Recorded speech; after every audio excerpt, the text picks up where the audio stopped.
ಈಗಾಗಲೇ VBG ರಾಮ್ಜಿ ಬಗ್ಗೆ ನಾನು ಈಗಾಗಲೇ ಹೇಳಿಕೆಯನ್ನು ಕೊಟ್ಟಿದ್ದೇನೆ. ರಾಜ್ಯ ಸರ್ಕಾರಗಳು ತಮ್ಮ ಪಾಲಿನ 40ರಷ್ಟು ಹಣ ಬಿಡುಗಡೆ ಮಾಡಿದರೆ ಕೇಂದ್ರ ಸರ್ಕಾರ ಹಣ ಬಿಡುಗಡೆ ಮಾಡ್ತದೆ ಅನ್ನುವಂಥ ಒಂದು ಏನೊಂದು ನಿಯಮ ರೂಪಿಸಿದ್ದಿದೆ ಮತ್ತು ಹಿಂದೆ 90-10 ಅನುಪಾತದ ಹಣಕಾಸು ನಾವು ಕೊಡಬೇಕಾಗಿತ್ತು. ಕೇಂದ್ರ ಸರ್ಕಾರ 90% ಕೊಡ್ತಾ ಇತ್ತು, ರಾಜ್ಯ ಸರ್ಕಾರ 10% ಕೊಡ್ತಾ ಇತ್ತು. ಈಗ ಅದು ಬದಲಾವಣೆ ಮಾಡಿ 60-40 ಮಾಡಿದ್ದಾರೆ. ಇಷ್ಟೆಲ್ಲ ತೊಂದರೆಗಳಿದ್ದು ರಾಜ್ಯ ಸರ್ಕಾರಗಳ ಮೇಲೆ ಹೆಚ್ಚಿನ ಹೊರೆ ಬಿದ್ದರೂ ಸಹಿತ ಇವತ್ತೇನು ಬಡವರಿದ್ದಾರೆ, ಹಿಂದುಳಿದವರಿದ್ದಾರೆ, ಕೂಲಿ ಕಾರ್ಮಿಕರಿದ್ದಾರೆ, ಕೃಷಿಕರಿದ್ದಾರೆ, ಪರಿಶಿಷ್ಟ ಪರಿಶಿಷ್ಟ ಪಂಗಡದವರಿದ್ದಾರೆ, ಅವರೆಲ್ಲರ ಹಿತವನ್ನು ಕಾಪಾಡಲಿಕ್ಕೆ ಗ್ರಾಮೀಣ ಭಾಗದ ಅಭಿವೃದ್ಧಿಗಾಗಿ ನಮ್ಮ ಸರ್ಕಾರ ಬದ್ಧತೆಯನ್ನು ತೋರಿಸಿ ಇವತ್ತು ನಮ್ಮದು ವಿರೋಧದ ನಡುವೆಯೂ ನಾವೇನು ಪ್ರೊಟೆಸ್ಟ್ ನಾವು ಈಗಾಗಲೇ ಕೇಂದ್ರಕ್ಕೆ ನಮ್ಮ ಎಲ್ಲೆಲ್ಲಿ ಅಸಮ್ಮತಿ ಇದೆ ಅನ್ನುವಂಥದ್ದು ನಾವು ಅವರಿಗೆ ತಿಳಿಸಿದ್ದೇವೆ. ಅದರ ನಡುವೆಯೂ ಸಹಿತ ಇದನ್ನು ಜಾರಿಗೆ ಮಾಡಬೇಕು ಅನ್ನುವಂಥ ಒಂದು ತೀರ್ಮಾನವನ್ನು ಮಾಡಿದ್ದೇವೆ ಅನ್ನುವಂಥ ಮಾತು ಈ ರಾಜ್ಯದ ಜನರಿಗೆ ನಾನು ತಿಳಿಸಲಿಕ್ಕೆ ಇಷ್ಟಪಡ್ತಾ ಇದ್ದೇನೆ. ಪ್ರತಿ ವರ್ಷ ನಾವು 450ರಿಂದ 500 ಕೋಟಿ ರೂಪಾಯಿ ಈ ಒಂದು ಉದ್ಯೋಗ ಖಾತ್ರಿಗೆ ಅನುದಾನ ಮೀಸಲಿಡ್ತಾ ಇದ್ದೀವಿ.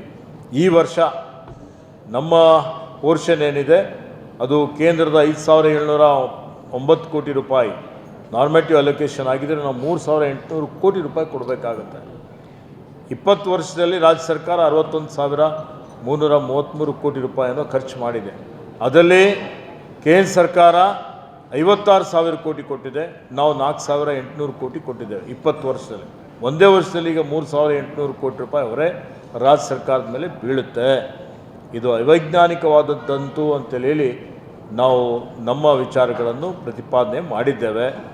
60 ದಿವಸ ಕೂಲಿ ಕೊಡಬಾರ್ದು ಅನ್ನುವಂಥದ್ದು ಸುಗ್ಗಿ ಕಾಲದಲ್ಲಿ ಅಂತ ಏನು ಕಾಯ್ದೆಯಲ್ಲಿ ರೂಲ್ಸಲ್ಲಿ ನಿಯಮಗಳಲ್ಲಿ ಮಾಡಿದ್ದಾರೆ, ಅದು ಅವೈಜ್ಞಾನಿಕವಾದಂಥದ್ದು. ಅದರಿಂದ ಕೂಲಿ ಕಾರ್ಮಿಕರಿಗೆ ತೊಂದರೆ ಆಗ್ತದೆ, ಶೋಷಣೆ ಆಗ್ತದೆ, ಅದು ತೆಗಿಬೇಕು ಅನ್ನುವಂಥದ್ದು ನಾನು ಮೊನ್ನೆ ನಡೆದಂಥ ರಾಷ್ಟ್ರೀಯ ಸಮ್ಮೇಳನದಲ್ಲಿ ಒತ್ತಾಯವನ್ನು ಮಾಡಿದ್ದೇನೆ. ಇದ್ರ ಜೊತೆಯಲ್ಲಿ ಅನೇಕ ವಿಚಾರಗಳಿದ್ದಾವೆ. ನಮ್ಮ ವಿಚಾರಗಳೇನಿದೆ ರಾಜ್ಯಕ್ಕೆ ಸ್ವಾಯತ್ತತೆ ಕೊಡುವಂಥದ್ದು ಅದೆಲ್ಲವನ್ನೂ ನಾವು ಕೇಂದ್ರದ ಒಂದು ಗಮನಕ್ಕೆ ತಂದಿದ್ದೇವೆ. ಮತ್ತು ಇನ್ನು ಮುಂದೆ ಯಾವ ರೀತಿಯಲ್ಲಿ ಹೋಗಬೇಕು ಅನ್ನುವಂಥದ್ರ ಬಗ್ಗೆಯೂ ನಾಳೆ ಸಚಿವ ಸಂಪುಟದಲ್ಲಿ ಚರ್ಚೆ ಮಾಡಿ ಅದನ್ನು ಮತ್ತೆ ತಿಳಿಸ್ತೀವಿ ಅನ್ನುವಂಥ ಒಂದು ಮಾತನ್ನು ಹೇಳಲಿಕ್ಕೆ ಬಯಸ್ತಾ ಇದ್ದೀನಿ. ಈಗಾಗಲೇ VBG ರಾಮ್ಜಿ ಬಗ್ಗೆ ನಾನು ಈಗಾಗಲೇ ಹೇಳಿಕೆಯನ್ನು ಕೊಟ್ಟಿದ್ದೇನೆ. ರಾಜ್ಯ ಸರ್ಕಾರಗಳು ತಮ್ಮ ಪಾಲಿನ 40ರಷ್ಟು ಹಣ ಬಿಡುಗಡೆ ಮಾಡಿದರೆ ಕೇಂದ್ರ ಸರ್ಕಾರ ಹಣ ಬಿಡುಗಡೆ ಮಾಡ್ತದೆ ಅನ್ನುವಂಥ ಒಂದು ಏನೊಂದು ನಿಯಮ ರೂಪಿಸಿದ್ದಿದೆ ಮತ್ತು ಹಿಂದೆ 90-10 ಅನುಪಾತದ ಹಣಕಾಸು ನಾವು ಕೊಡಬೇಕಾಗಿತ್ತು. ಕೇಂದ್ರ ಸರ್ಕಾರ 90% ಕೊಡ್ತಾ ಇತ್ತು, ರಾಜ್ಯ ಸರ್ಕಾರ 10% ಕೊಡ್ತಾ ಇತ್ತು. ಈಗ ಅದು ಬದಲಾವಣೆ ಮಾಡಿ 60-40 ಮಾಡಿದ್ದಾರೆ. ಇಷ್ಟೆಲ್ಲ ತೊಂದರೆಗಳಿದ್ದು ರಾಜ್ಯ ಸರ್ಕಾರಗಳ ಮೇಲೆ ಹೆಚ್ಚಿನ ಹೊರೆ ಬಿದ್ದರೂ ಸಹಿತ ಇವತ್ತೇನು ಬಡವರಿದ್ದಾರೆ, ಹಿಂದುಳಿದವರಿದ್ದಾರೆ, ಕೂಲಿ ಕಾರ್ಮಿಕರಿದ್ದಾರೆ, ಕೃಷಿಕರಿದ್ದಾರೆ, ಪರಿಶಿಷ್ಟ ಪಂಗಡದವರಿದ್ದಾರೆ, ಅವರೆಲ್ಲರ ಹಿತವನ್ನು ಕಾಪಾಡಲಿಕ್ಕೆ ಗ್ರಾಮೀಣ ಭಾಗದ ಅಭಿವೃದ್ಧಿಗಾಗಿ ನಮ್ಮ ಸರ್ಕಾರ ಬದ್ಧತೆಯನ್ನು